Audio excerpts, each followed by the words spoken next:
Good day everyone, this is Enraged Eggplant and welcome to Dungeons and GURPS. In this video I will tell you about the rules I use for my D&D-style games in GURPS. As you probably know, GURPS basically consists of dozens upon dozens of optional rules, and it might be difficult for a new GM to pick out the ones that are required for the game they have in mind.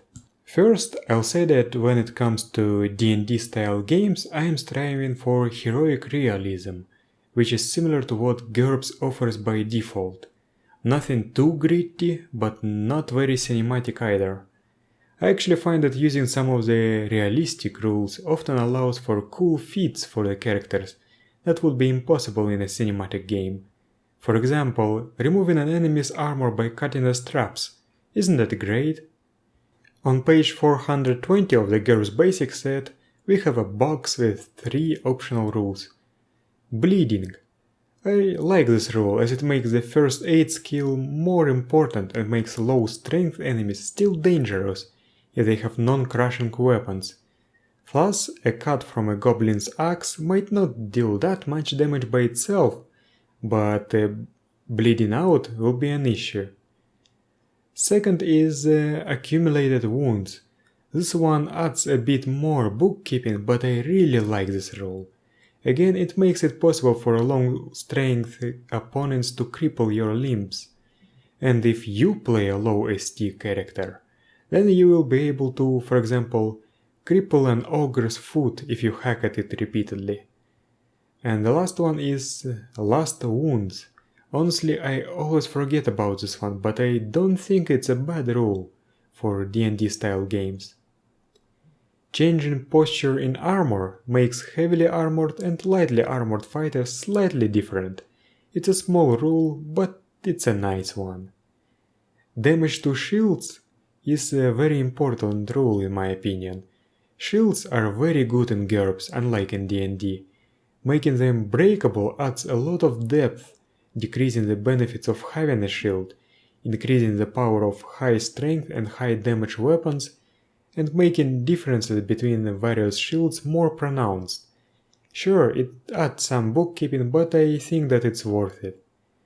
Extra effort in combat, plus the additional options for it from GURPS martial arts, makes fatigue points much more relevant to those who do not have any way to spend them on supernatural abilities.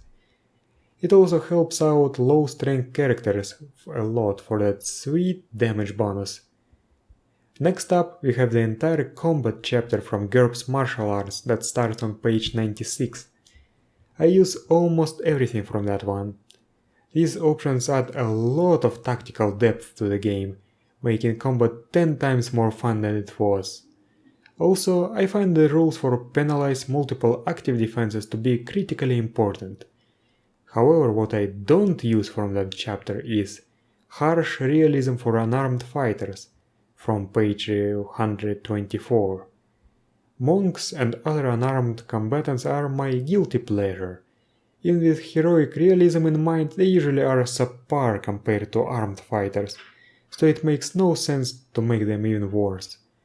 Chambara fighting and more cinematic combat rules from the same chapter seem too cinematic for my tastes, but the special feats for cinematic skills such as Flying Leap, Light Walk and Lizard Climb are fine in my eyes.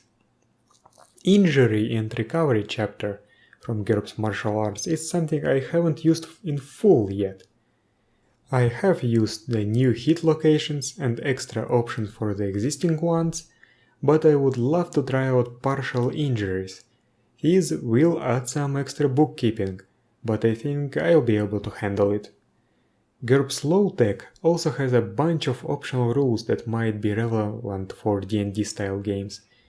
For example, my armor doesn't fit, makes the armory skill in adventure situations occasionally useful, and I am all for additional uses of skills.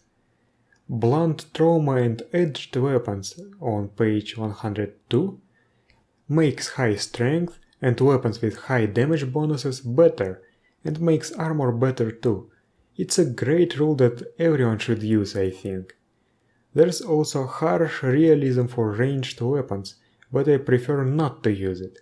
Ranged combatants usually have it rough on low TL battlefields, so I think it is fair to not impede them any further. However, these do not add any bookkeeping, so if you feel that your archers are way too strong, feel free to use this rule.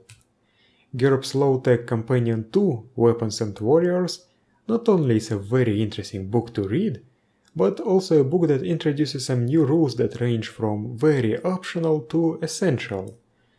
This is a book that is basically necessary for D&D-style games, because it has rules for scaling weapons and armor for creatures of different sizes. And you know that D&D has dwarves, halflings, giants and all that. There's also some really nice rules for weapon, shield and armor customization, including spiked shields and armor, a D&D staple. I like using the damage to weapons and damage to armor rules from this book. They add a lot of bookkeeping, but they really add a lot of depth to armor and weapon choice. I probably would not use these rules in my normal games, but if you are playing, for example, play by post, then the additional bookkeeping is not an issue, as it will not slow down the game significantly. This book also has some exotic weapons that are probably familiar to D&D players, such as the spiked chain and double-ended sword. For the latter and other double weapons, I would suggest using GURPS Fantasy Tech 2, Weapons on Fantasy instead, as it is more recent and has more rules, more guidelines and more pre-made weapons. That's it for the optional rules, but I should also talk about some optional systems. For example, GURPS has not one, but 4 different grappling systems. Personally, I have nothing against the default one, so that's the one I use. Grappling comes up very often in my games, and GURPS grappling is so much more fun than D&D grappling. And I haven't seen any glaring issues with the default grappling system yet. A special mention should go to GURPS Dungeon Fantasy 16 Wilderness Adventures. This book is a godsend, even if you're not playing Dungeon Fantasy. Consider buying this one if you want more detailed rules on camping, foraging, tracking, survival and all that sort of stuff. If you strive for heroic realism, then you might want to ban certain advantages too.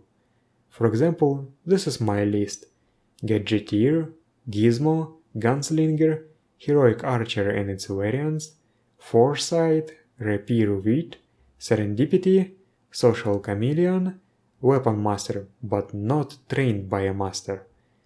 These are way too cinematic for my tastes. Also, I have some gripes with Weapon Master.